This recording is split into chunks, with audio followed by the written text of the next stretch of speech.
if I could go back, right, in terms of the technicalities of things, I think I would dig deeper into all these technology, AI topics, right, just to get ahead of it because it's very rapidly evolving, and I think it's its own challenge to catch up to it, right? So I think if you're still in school or if you're still a fresh grad, do be familiarized do familiarize yourself with those topics. Hi, this is the Understanding Asia podcast. My name is Rajita Tantra, but most people call me Rad. I'm originally from Bali in Indonesia, and I'm a consultant currently pursuing my MBA in the United States.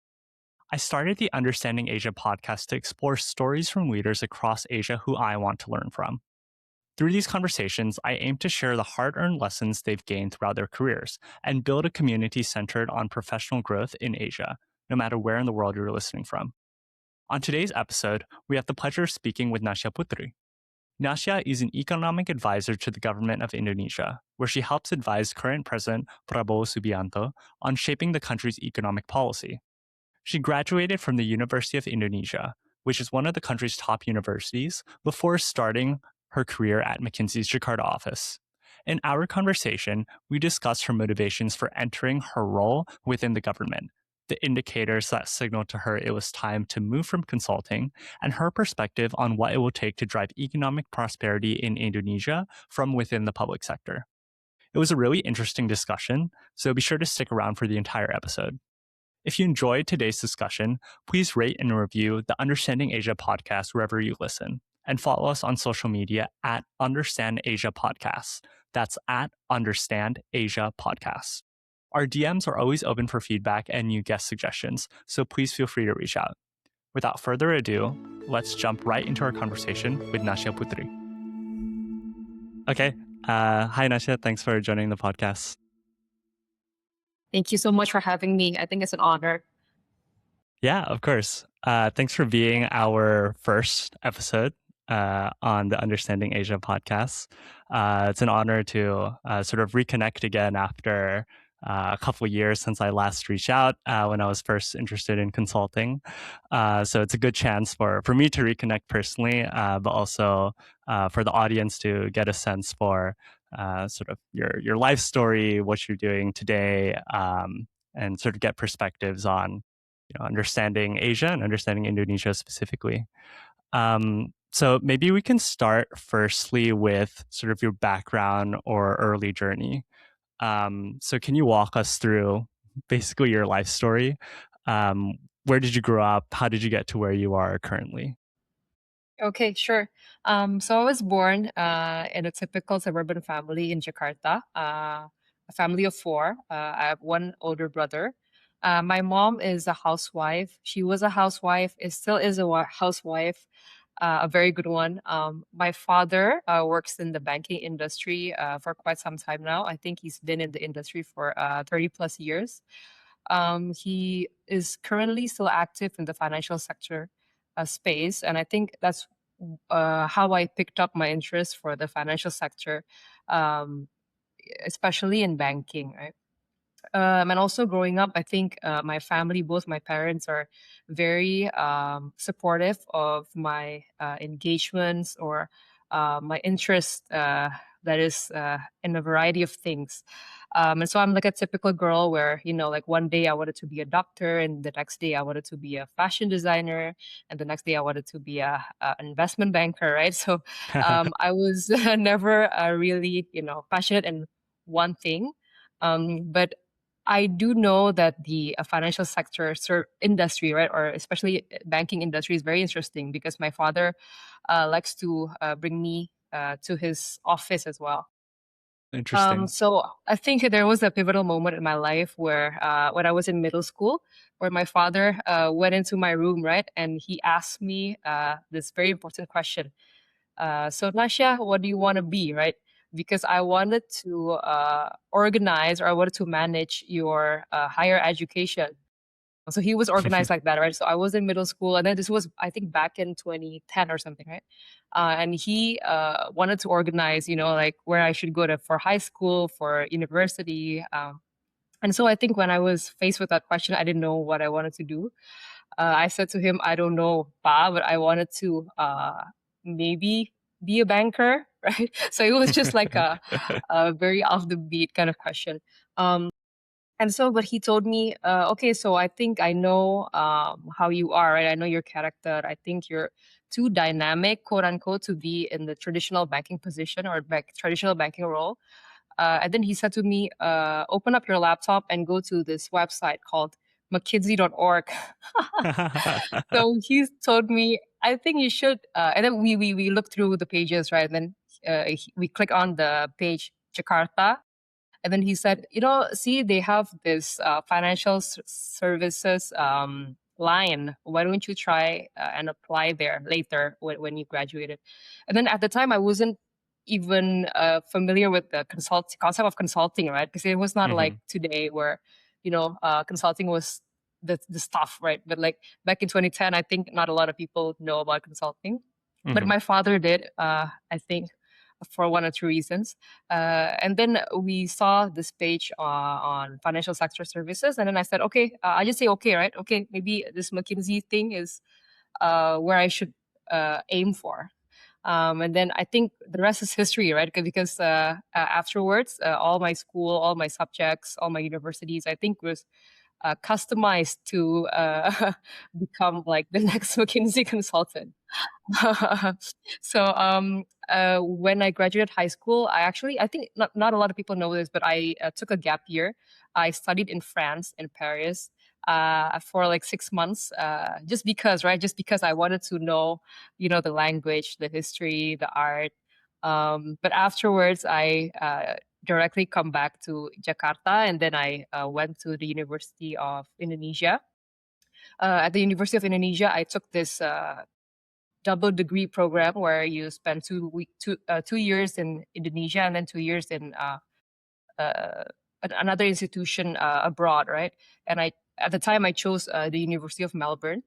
So there I got two bachelors from those two institutions, a management major from the University of Indonesia, and finance and marketing major from the University of Melbourne. And then soon after graduation, I joined one of the big four companies as their M&A consultant. So it's not directly to McKinsey, right? Mhm. It's a There's stepping steps. stone. Yeah. So I joined in on their M&A role, just because I think again, I have a lot of interest. So I think M&A is also, at the time, it sounds very sexy, right? So, okay, let me try, right? But then afterwards, I think I was still intrigued by the general kind of management consultancy.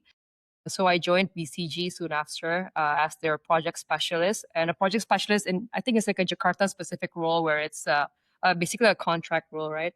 So you join in to help on a specific project, but then it's like a contract role. So you are not really a full time consultant. So after I think 8 to 9 months, but less than a year, I decided to pursue my full time application at BCG. But meanwhile, the process was undergone. I had an offer from McKinsey, and then the McKinsey part was the financial sector part. So, like going back to my middle school days, like it's exactly what my father was aiming for, right? So okay, and then so it's a Mhm. no brainer, and I said yes. And then at McKinsey, I spent around 4 years, 4+ years, which was long, by the way, for consulting years. I think you would know. Uh-huh. In consulting years, we experienced dog years. So basically, it's an equivalent of 28 years. Um, yeah, but like in my last 1.5 years at McKinsey, I also did my master's degree at the University of Indonesia. So it was like a flexible program. I think also kudos to McKinsey, right, for giving me that opportunity and that flexibility. So it's like 60% work, 40% school, and I graduated my master's after 1.5 years. And then soon after I graduated, there was this newly established governmental organization called the National Economics Council, or DEN, who reached out to me, and then here I am now, right, in the public sector. I got you. Okay, that makes a lot of sense, and there's a lot to sort of unpack there. Sounds like you had this interest in consulting pretty early, or at least this this interest imposed onto you It's from an embedded, early right? age. It's embedded. And for those who don't know, I actually reached out to Nasya very early in my college career, where I myself was interested in consulting, and she actually helped out a ton in terms of just guiding me to the right resources. So definitely passing on the sort of lessons learned there. Yeah. Okay, I think let's start with sort of like working backwards. So maybe where you sort of are today with the National Economic Council, or DEN for short, and your transition into that government role. So for those unfamiliar, can you explain to them like what is DEN, or what is the National Economic Council, and maybe what role that council plays in shaping Indonesia's economic policy? hmm Sure. So the National Economic Council, I think when you translate it literally, right, to Indonesian, it's Dewan Ekonomi Nasional, and that's why it's short for DEN. And DEN is a fairly new institution. So back in 1998, I think it was first established under the President Habibie, right? But it only, I think, was active around a year, and then it shut down in 2000, the year 2000. So I think this then institution is actually a re-establishment of what was uh, introduced back then in 1998. Um, and currently, DEN functions as a strategic body. We report directly to the current president, Pak Prabowo Subianto. And the main or core goal of DEN is to provide, basically consulting. Lah. So like high level, data driven, and independent assessments on economic matters. So we act as a think tank, but we'd like to call ourselves also as a do tank, because aside from research and from making papers or policy papers, we also collaborate with other institutions and ministries before going or advising to the president. So we also play the collaborative role as a PMO, I think you would say. Yeah. So that's then. And I think if for those unfamiliar, I think then tackles a lot of issues. So it's mostly high level, but it ranges from macroeconomics, from the industrial economy. So we also focuses on prioritized sectors according to the president's prioritized programs. To trade, we also learn about trade. So it's a vast of topics, and we also have experts from the industries inside the institution.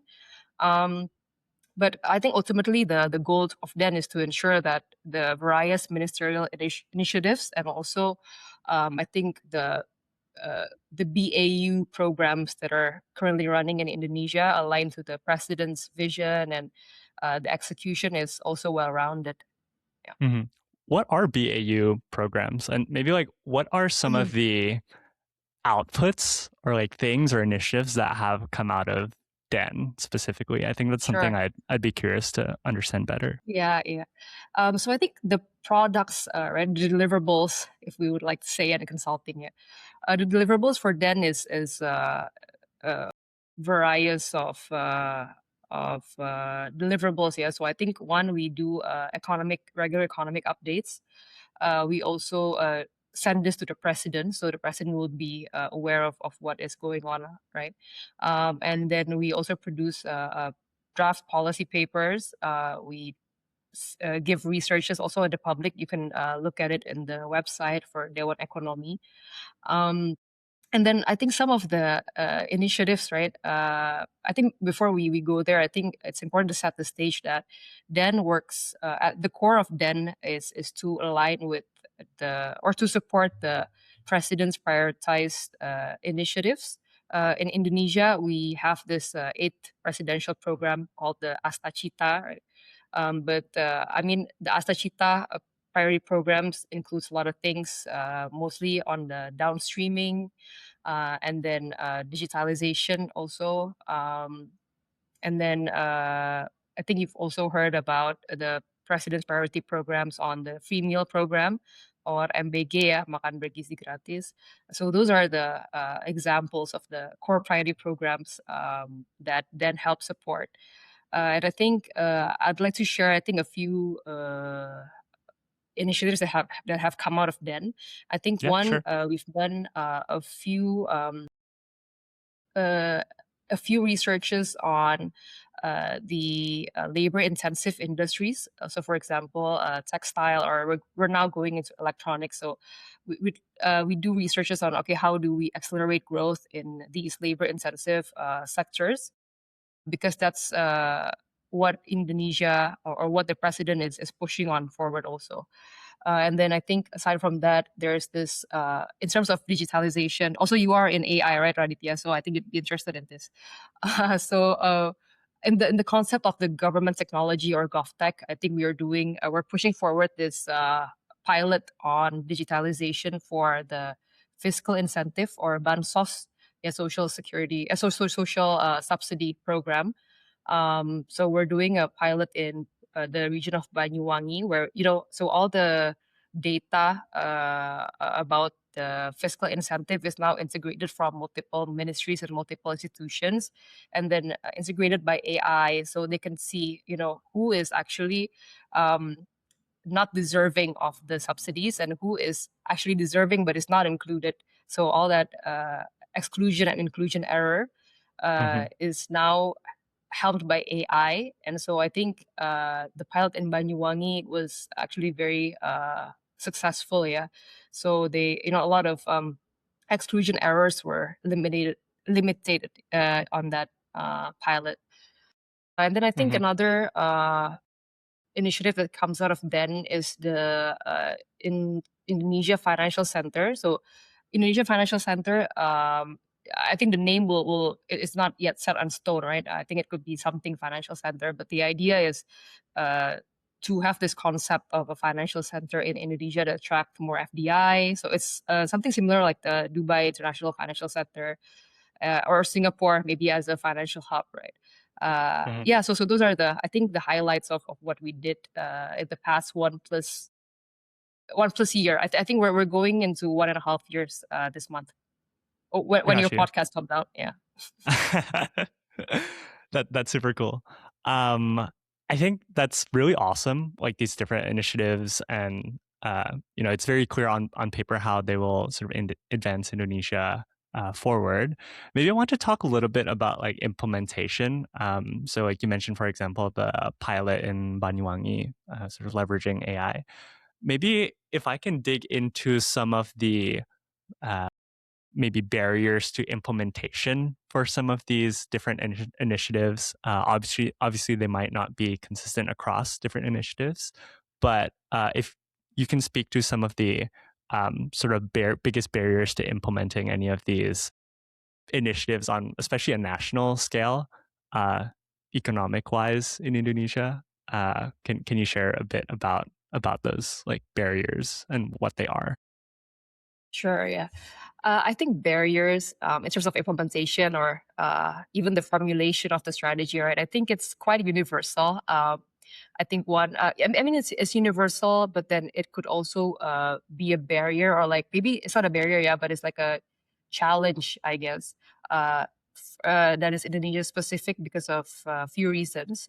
So I think there are two core challenges. Like one, uh, the policy synchronization across multiple institutions. I think that is something universal. I think anywhere in the world, right?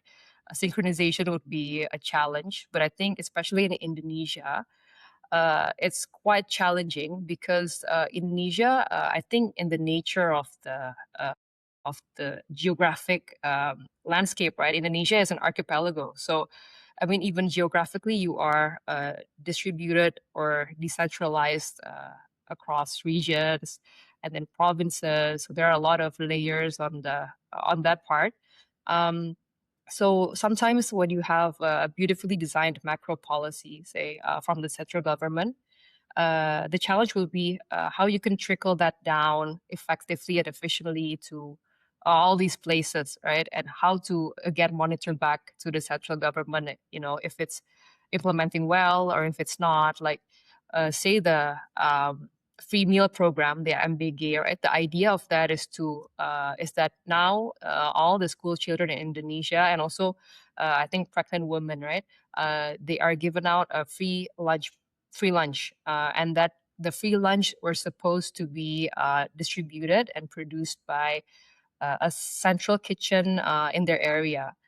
And so, because Indonesia is, we are thousand islands, right? Uh, is very complicated to execute and to monitor back if it's really effective or efficient or not. Um, but I think that that's the beauty of policy making in Indonesia as well. You need to see whether or not this is implementable or not. And then I think the second core challenge is also the navigating. I think a lot of ad hoc things, right? So, in the Hmm. government, you already have this KPI, say, of, okay, well, we're going to focus on making or designing this policy A, B, C.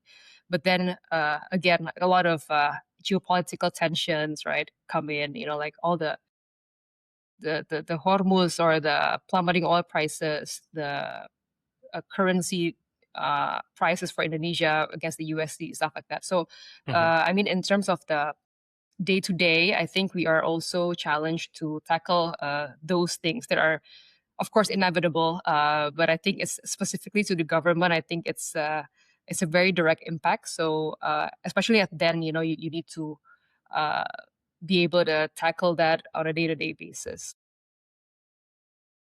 I got you. Um, if we're thinking about what those economic priorities are, so you mentioned a couple, like for example, making sure kids are fed in schools, so that they have good nutrition and they perform well in class. If we're thinking at a high level, what those economic priorities are in Indonesia for the next couple years, what are those? Do you have a perspective on that within your role? Yeah, maybe we can talk a bit about that. Yeah, so interesting question, right? So I actually went through this question with the Den team, right? Like, is Mm. there any, Den perspective on this one? And I think interestingly, we have a few views, but I think an overarching priority is, of course, in terms of the economy, right? Overall economy is to achieve a healthy, sustainable growth. I think you've heard that the President Prabowo Subianto have declared multiple times that the target is economic growth of 8%. Well, right now we are at 5.61% year on year. Mhm. So that is not something that is impossible, right? But I think uh, you know we have to make sure that it's healthy, sustainable growth, not just um, spending growth, right? And Mhm. so I think the overarching that is to have that healthy, sustainable growth of economic growth. So we are also to break out of the middle income trap. I think our one of our members, Pak Atik Basri, also have mentioned multiple times about the danger of being still in the middle income trap. So we have to break through that along creating the healthy, sustained economic growth. And also to realize the Indonesia Emas vision, the long term Indonesia vision up to 2045. Indonesia Emas translates to Golden Indonesia, right, by 2045, which has a lot of sub pillars. So I think that's the overarching kind of target that we have in Indonesia. We are also, I think, in ASEAN, we are the biggest economy by GDP, right? So I think going forward, of course, Indonesia will be also setting up uh, the ways of the economic landscape. Mhm. So I think from then, the one I want to mention is I think a few target priorities or like heavy push. I think one is the industrialization and downstreaming topics, right? So we have a few prioritized sectors. I think I've mentioned the textile one that is very labor intensive, but then there are some other prioritized sectors that will require like strategies on the downstreaming part. So I think that that's one of the heavy push. And then, of course, that one is supported by human capital development as well. Um, so when we talk about the middle income trap, of course, we have to break out of that through also the capabilities of the human capital, right? So human capital development is a big part of the priorities. Um, yeah, so I think when I mentioned the free meal program, it also translates to a long-term kind of take on the human capital development side because, healthy kids, smart kids, productive adult, right? Mhm. And then I think one of the fairly new priorities for the government is also the concept of the government technology or GovTech, and also AI integration. I think our head, Pak Luhut, is also very vocal about this. I think in terms of the AI integration and utilizing AI as our thinking partner in terms of making policies and um, making just even basic strategies and implementation roadmaps. I think we should integrate AI in that as well. I think a lot of dense priority programs is also revolved around GovTech, digitalization, and AI integration. And that's, I think, what the future is going to be like, right? And also, I think Mhm. the integration of AI and GovTech, right? We can actually improve the collaboration between not just within Indonesia, right? Which is, I think, is a priority as well because we are currently very fragmented. We have a lot of ministries, a lot of data banks. So that one, I think, is a very important one. But then we can also collaborate, like on a regional level, global level. So it could open a lot of doors. Um, and I think I'd like to share also like a prime example of this GovTech AI integration scheme. I think I mentioned before about the fiscal incentive use case that we have piloted in Banyuwangi. And so we piloted that I think around earlier this year, yeah, and then we are planning to expand that program into 44 other areas or regencies or cities. But we are doing, of course, like a batch by batch pilot for the digitalization.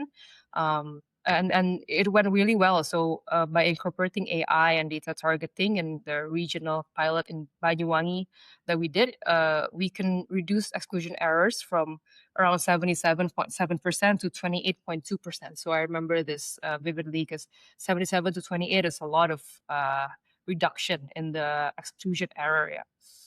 I Mhm. mean, and further than that, it also reduced the heavy workload of the village social workers and also the citizens of Banyuwangi. They are now very actively participate in the data accuracy of our data bank on that use case because they use now a formal dispute or appeal mechanism. In Indonesian, you call it the mekanisme sanggah, yeah. And so I think it only makes sense that the Bansos case or this fiscal incentive case is going to be tried out again in 40 other regencies or cities.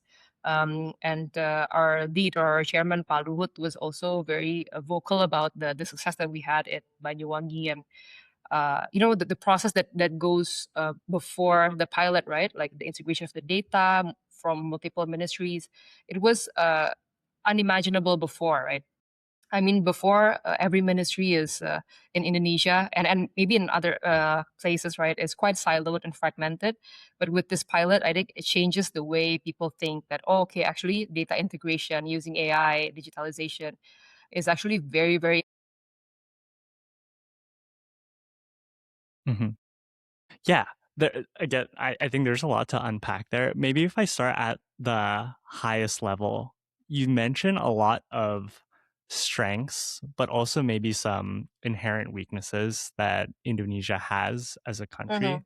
Maybe if you can share a bit about what you think, or maybe DEN's perspective, or like the National Economic Council's perspective on where Indonesia's position will be or hopes to be in the next couple years within the broader context of Southeast Asia, um, i.e., relative to its neighbors. Does the Economic Council have a perspective on this? Are you personally optimistic about Indonesia's future within the region? Yes. Well, I think, Den has not a specific perspective, but like overall, me as Nasha and as Den, right? Yeah. We are and we need to be optimistic about the growth of the economy, right? So we need to be incredibly optimistic. I mean, currently we are growing at 5.61% year on year. Uh, Under a lot of political and geopolitical tensions that we still need to navigate, of course. But we are highly optimistic, and we need to be, right. And currently, I mean, we are the largest economy in Southeast Asia that I've mentioned before in terms of GDP. So I think moving forward, we are introducing massive improvements or massive initiatives that are, including GovTech. And I mean, that was something that has not been tried out before during the previous administration. So I think we need to be very optimistic about the improvements that we can uh, achieve, right, in the next 5 or 10 years. And then our talents are also now very they come from very different backgrounds, very diverse, very technology based. So we are very changing, and with our aggressive push on the prioritized agendas, right? I think we can uh, not just be a participant in the ASEAN within Asia, but we can increasingly set the economic agenda for the region as well. I think there are a few pivotal initiatives that are currently being designed or currently being piloted or implemented that can set us in that stage, right? Like, for example, the financial center idea, and then the digitalization of many use cases in the government or the GovTech or government technology, industrialization. So a lot of those are actually a stepping stone for us to be one, independent as a nation, and number two, competitive or more competitive, right? Because I Mhm. mean, we've been doing this for since the earliest days, right? But more competitive and more competitive.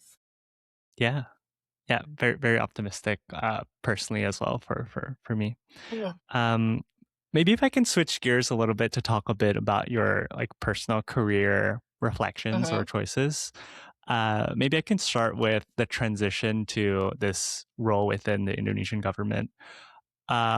What motivated you to make that move? I know you mentioned about how you were reached out to.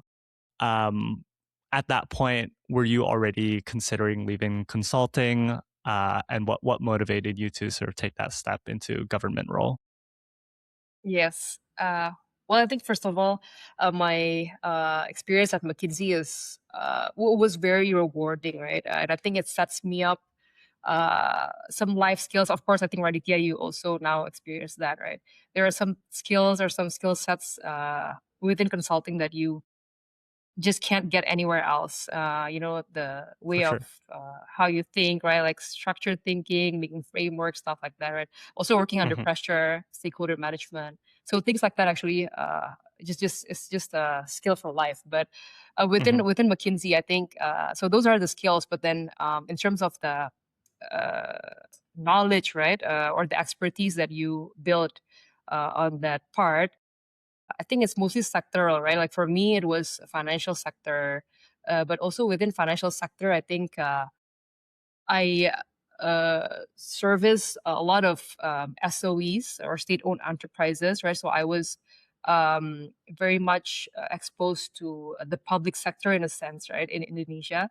And then to my surprise, there are still a lot of things that we can improve within those space. And in Indonesia, I think SOEs play a very big role, right, in the industry. And so I think that's what intrigued me at first, right? When I started serving these SOEs, I thought to myself, okay, even in the most profitable SOEs, because they can pay McKinsey, right? Even there, I think there's a lot of improvements that we can do. I think I wanted to see what I can do beyond the corporations. which is going national, right? Going, Uh-huh. um, what can I do in terms of consulting a nation or my country? And also, I was Mhm. born, I think, as a natural, as a national, sorry, a natural nationalistic person as well. So Mhm. I mean, I love my country. I wanted to give back. I think you too, right, Raditya? I can see that from yeah, whatever you do. So I think it also stems back to that, right? I'm a highly nationalist person, and also with my skills at McKinsey, I think, and also my experiences, right, going through all that SOEs, I think we can go beyond and see what we can do for the country. Mhm. But then I was always confused on how I can do that, right? Because I think back then, the government, if you want to work for the government, it's always like it's either you go to a political party or you become an economist. So it's Mhm. very quite rigid. But then since DEN was reestablished, I saw their goals and their, I think expected deliverable, expected output. I think it's very consulting like. So, oh, this is like a golden opportunity for me to explore that space. Mhm. Um, and yeah, to my surprise, also, I think Dan has taught me more than just consulting skills, but it's I think another set of skills I've never encountered before, which is policy making skills, and it's very difficult. So, Mhm. so I, like a lot of people, are critical for the on the government, but when you're inside, it's quite difficult to create like a well-rounded policy, right? And so it's something new for me, quite a surprise, right? Because I didn't expect that I would be exposed to that much on that scale. Um, Mhm. but yeah, I think so. I think final note. I think it stems back to my natural being of being a nationalist. One and two, given the opportunity of joining, I think the perfect platform, yeah, within the government, which is consulting like, but it's uh, very public sector.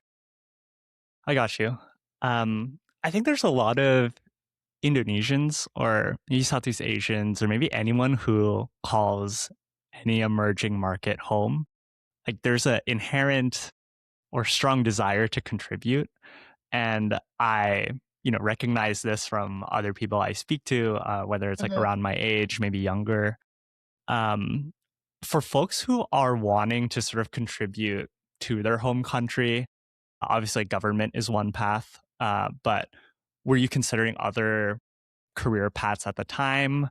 Do you have advice for anyone who is maybe considering a career change or maybe even their first job in terms of like what are some good paths to go into if they have that more nationalistic view and would like to contribute to their home country, especially if they hail from an emerging market? Yeah.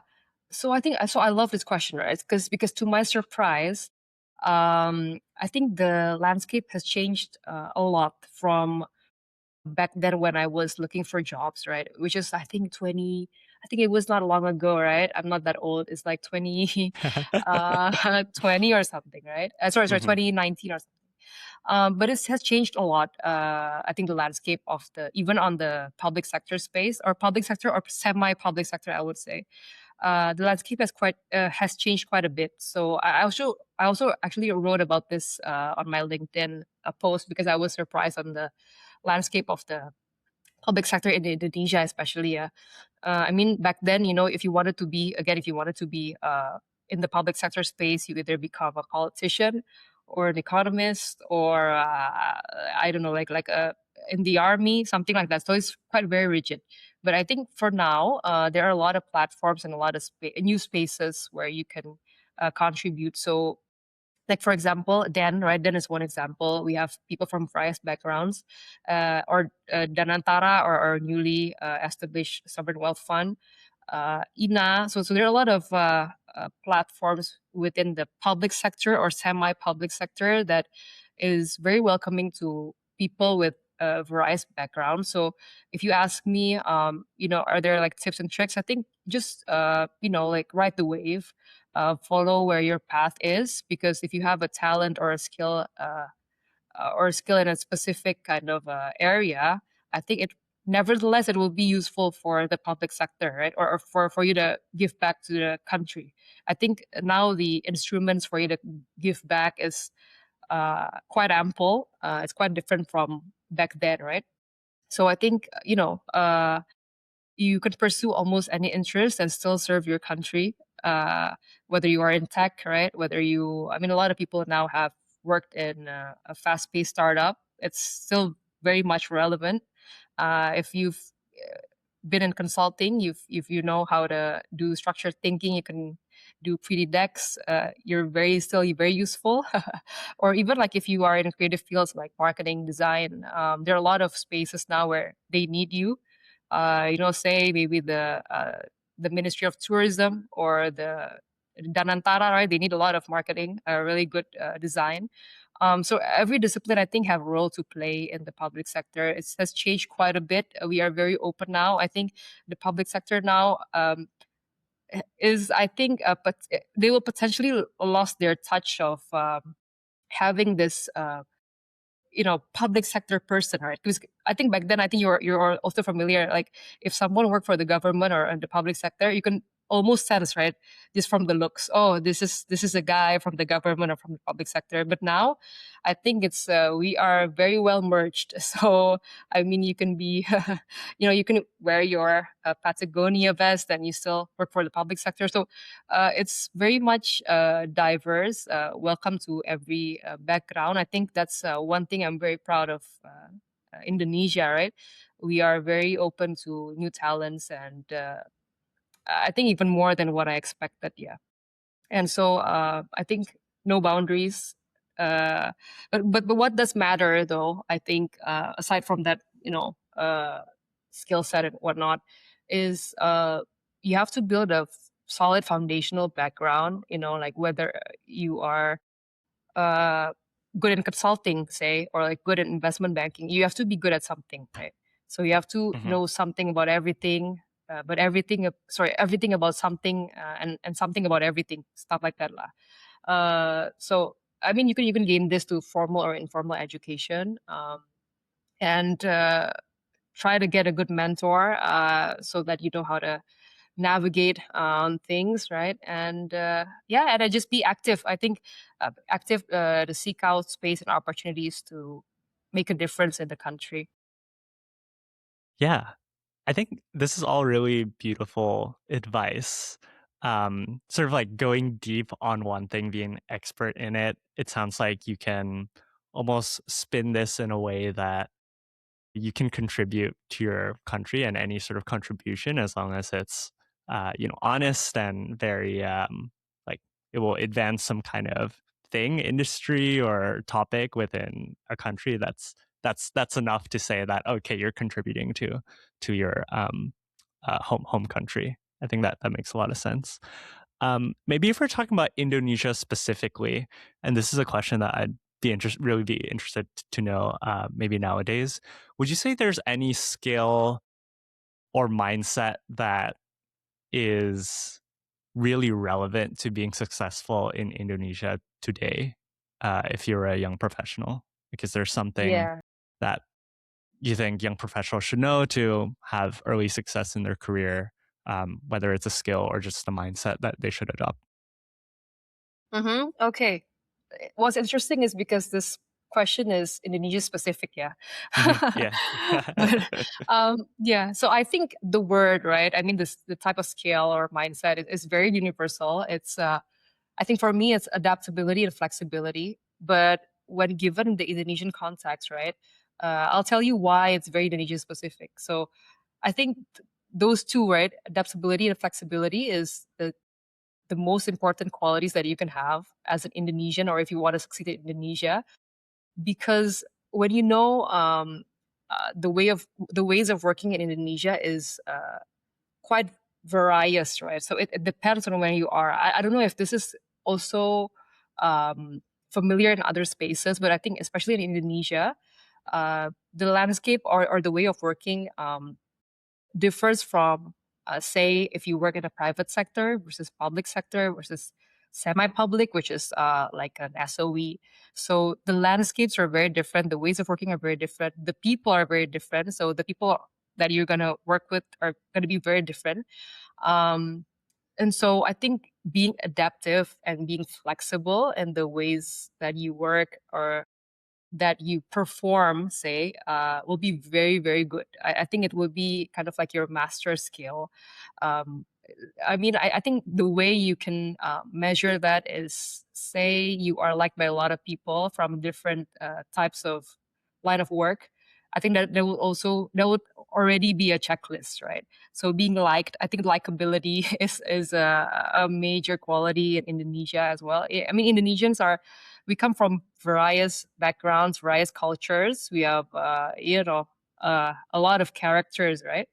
So Hmm. say if you are from Jakarta, doesn't mean you can work well with people from Sumatra or from Central Java, right?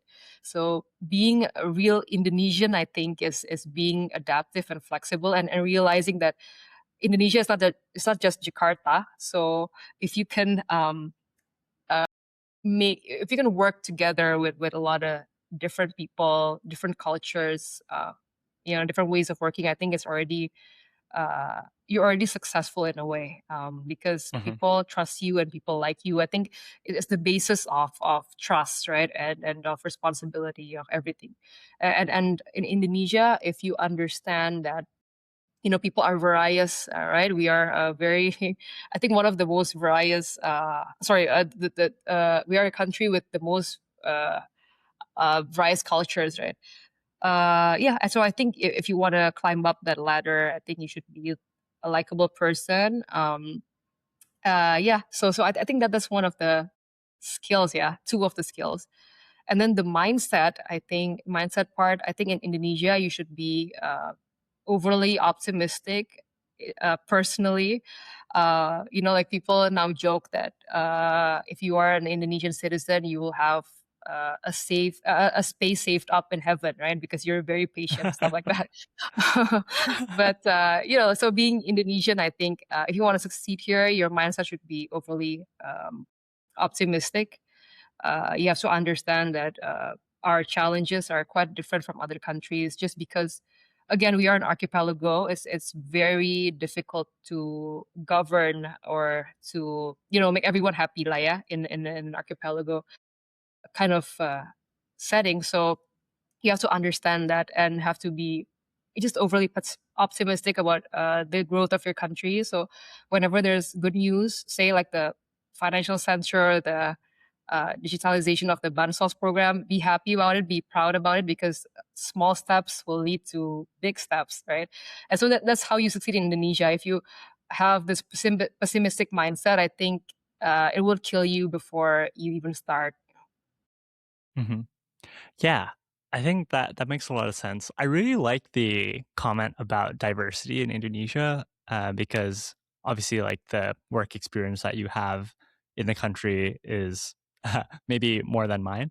But just from my experience living and working in Indonesia, whether it's like growing up in school or conducting various like consulting projects back home, there is a level of diversity that you just don't see in other parts of the world. Maybe if I just compare it to the United States, I think there's so much variety in culture that dictates like how you approach a certain interaction, and that Mm-hmm. bleeds into the professional landscape. And I feel like there's more of a mixing of professional and personal, at least in the Indonesian corporate environment.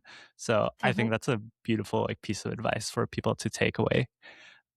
Maybe if I can talk about one last thing about career reflections.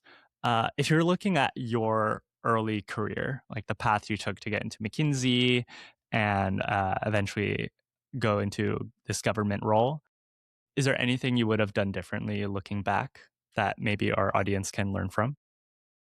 Mm. I think in terms of the major trajectories, I wouldn't change a thing, right? Because I wouldn't be here today if I were not the person I was before. But so I mean, in terms of the career paths, right? I think I wouldn't change a thing because each role I think teaches me different experience, different skill sets as well. Like you said, Indonesia is various. Indonesia is very diverse. And so I think throughout those stages, also it opened up to me a lot about the diversity that it has. Um, but I think if I could go back, right, in terms of the technicalities of things, I think I would dig deeper into all these technology, AI topics, right, just to get ahead of it because it's very rapidly evolving, and I think it's its own challenge to catch up to it, right? So I think if you're still in school or if you're still a fresh grad, do be familiarize do familiarize yourself with those topics, because I think wherever you go now, whether it's the public sector, the private sector, I think it will be very useful. So all these topics, right? But yeah, no, so I wouldn't change a thing, right? Yeah, I hope it's not. I hope it's okay. No, that's awesome. Just the perfect path all the way. Okay. Uh, I have a couple rapid fire, more like fun questions that I wanted to ask before we close. So maybe I'll start with the first one here. Morning person or night owl? Morning. I used to be a night owl, Ah, but I don't know. I think it has taken a toll on me. So now I'm a morning person. I see. It might just be the consulting lifestyle. In consulting, you're both, right? You're a morning person or you're a night owl, so you just never sleep. Got you. One Indonesian food you could eat every day. Okay, that's my favorite food. My favorite food is called pecel lele. I don't know if you know that or not. So pecel Yeah, lele is catfish. basically is a fried catfish, deep fried catfish. And then they serve it with rice, with some uncooked vegetables, and sambal, right, chili. So so ironically, that's my favorite food. It's actually not the healthiest. I think catfish is one of the unhealthiest fish option out there. But for me, it tastes like fish wagyu. So pecel every day. Honestly, everything in moderation. Yeah. I mean, Yeah, everything in moderation. It's fine. Indonesian cuisine, I think tends to lean a bit more unhealthy and fried. Yes, But correct. everything in moderation, it's really good. Okay, maybe third question here. What was the favorite case or industry you worked on at Kinsey? McKinsey. I think one of my favorite ones is a digital transformation project for a bank. So I think that was really interesting because at that during that moment, I think it was fairly new, all the mobile banking and stuff. And Indonesia is actually one of the leading countries for that. So a lot of other countries haven't implemented all these mobile banking behavior, right? And Indonesia is fairly new, so it's very interesting. We don't have any benchmark. Yeah, very interesting. Two more here. What is the best piece of advice someone has ever given you? I think one of the best advice someone has ever given to me is from my father also. So my dad is kind of like my anchor. He told me that the best quality that you could have is being adaptive, and that's why I think that was my answer for the last question, or the second before last question, is adaptability. And so I think I carried that to until this day. Awesome. And last question here for the episode is if you could give yourself one piece of advice for your younger self, one piece of advice, what would it be? I think, a lot of people when they are asked this question, they would say, "Relax, it's gonna be okay," right? But I think if I could meet like my younger self, I'd say, um, do whatever you're about to do, because I was quite ambitious and quite hardworking, and I think that's what brings me here today. So I wouldn't change a thing, I think I would just say, just go ahead, follow your instincts, follow your, follow your feelings on things, and it'll take you to where you are later, which is me today. But also, I think one more. I think try to be a bit more chill or more relaxed on, if on failures. I think I used to beat up myself a lot for, not getting the job or not getting enough score on something. But eventually eventually it'll work out. But then with hard work, it'll work out. So that's amazing. Okay. I think that concludes the episode. Nasya, thank you so much for joining us on the Understanding Asia podcast. And hope you have a great rest of the day. Thank you so much. Thank you. It's an honor to be one of the first few guests of Understanding Asia.